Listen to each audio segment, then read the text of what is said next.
رقیب سے کی کہانی تو تقریباً اپنے اینڈ کی طرف جا چکی ہے۔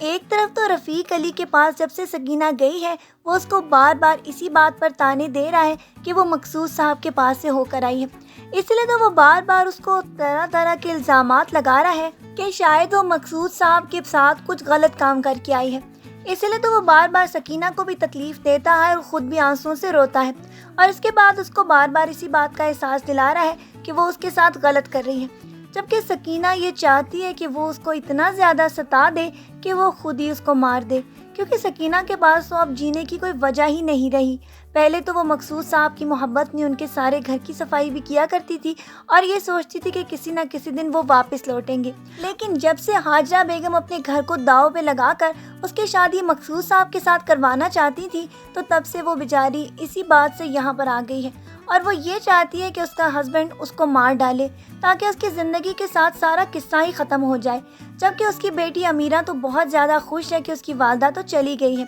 آگے جا کر آپ یہ بھی دیکھیں گے کہ وہ کاشف پر بھی ڈورے ڈالنے والی ہے جب مقصود صاحب کو سمجھ آ جائے گی کہ یہ ان کو اپنی طرف مائل کرنے کی کوشش کر رہی تھی، اور ایسی باکمال لڑکی ہے کہ اسے اپنی والدہ کی تو یاد تک نہیں آ رہی، یہ تو ان کے عاشق کے ارد گرد ہی گھوم رہی ہے تاکہ وہ اس کو اپنی طرف مائل کر لے۔ بھلا کوئی بیٹیاں بھی اس طرح کی حرکتیں کرتی ہیں؟ جبکہ مقصود صاحب تو اس کی اس بات کے بعد بہت زیادہ حیران ہو گئے کہ یہ کیوں چاہتی ہے کہ وہ سکینہ کو واپس گاؤں سے نہ لے کر آئے اور رفیق علی کے مظالم کے لیے اس کو وہیں پر چھوڑ دے، جبکہ حاجرہ نے جب سے اس کی ساری غلط فہمیوں کو دور کیا ہے مقصود صاحب کے دل میں بھی اب سکینہ کی محبت پھر سے جاگ اٹھی ہے، جبکہ حاجرہ بیگم کو بھی اب معلوم ہے کہ اگر مقصود صاحب نے سکینہ کے ساتھ شادی کر لی تو پھر تو اس کے گھر میں کوئی بھی ویلیو نہیں رہے گی، لیکن پھر بھی وہ ان دونوں کو پھر سے ملانا چاہتی ہے تاکہ 20 سال کا وہ انتظار اور وہ تکلیف جو یہ دونوں دیکھتے چلے آ رہے ہیں اس کے آگے تو یہ قربانی کوئی معنی ہی نہیں رکھتی۔ جبکہ انشا کو اپنی والدہ کے اوپر بہت زیادہ غصہ تھا کہ آخرکار وہ اپنی زندگی کو اپنے ہی ہاتھوں سے کیوں برباد کر رہی ہے،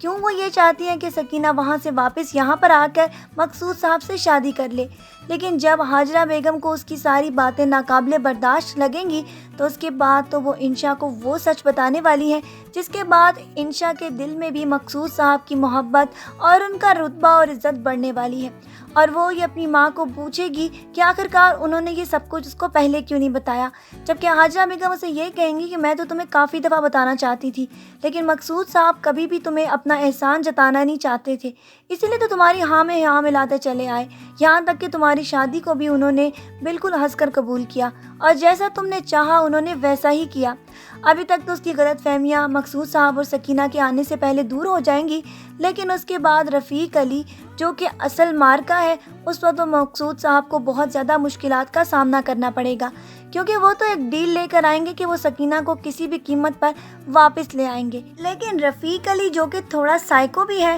وہ تو اس بارے میں بھی بہت زیادہ ان کے ساتھ بحثنے اور جھگڑنے لگے گا، کیونکہ وہ تو سکینہ کو چھوڑنا ہی نہیں چاہتا اور یہ بھی چاہتا ہے کہ سکینہ اسی کی ہو کر رہے اور مقصود صاحب کو بھول جائے، جبکہ وہ جانتا بھی ہے کہ سکینہ کے دل و دماغ میں مقصود صاحب کی محبت کو کھرچا جا ہی نہیں سکتا، پھر بھی اس طرح کی ضد رکھنا بہت ہی زیادہ بے وقوفی کی بات ہے۔ جبکہ مقصود صاحب جو کہ فیصلہ کر کے آئے تھے کہ وہ سکینہ کو ساتھ لے جائیں گے وہ بہت زیادہ مشکلات میں بھی گھرنے والے ہیں، کیونکہ رفیق علی سے کسی بھی چیز کی بعید کی جا سکتی ہے۔ آپ کی اس کے بارے میں کیا رائے ہے کہ آیا مقصود صاحب کامیابی حاصل کر لیں گے یا پھر جیسا سکینہ نے سوچا ہے کہ وہ رفیق علی کے ہاتھوں ہی قتل ہوگی تو شاید ویسا ہی ہو؟ اپنی رائے سے ہمیں ضرور آگاہ کیجیے گا، اور مزید ڈرامہ پروموز کے لیے ہمارا چینل دیکھتے رہیے، اپنا ڈھیر سارا خیال رکھیے گا، بہت ساری دعاؤں کے ساتھ پھر ملیں گے، اللہ حافظ۔